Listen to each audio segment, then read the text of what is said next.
மகிழினி மற்றும் பேசும் விளக்கு. ஒரு சின்ன கிராமத்தில் மஞ்சள் உடை அணிந்த 8 வயது சிறுமி மகிழினி வாழ்ந்தாள்.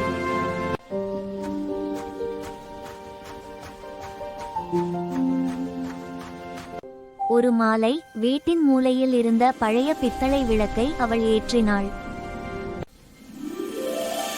அப்போதே அந்த விளக்கு மென்மையாக பேசத் தொடங்கியது. மகிழினி, நேர்மை இருந்தால் வாழ்க்கை ஒளிரும். நல்ல பழக்கம் உன்னை உயர்த்தும். அன்று முதல் மகிழினி பொய் சொல்லவில்லை.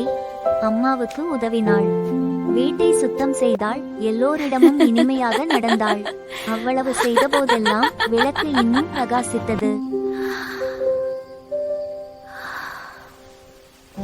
அன்று முதல் மகிழினியின் வாழ்க்கை ஒளிரத் தொடங்கியது. நேர்மையும் நல்ல பழக்கமும் வாழ்க்கையை ஒளிரச் செய்யும்.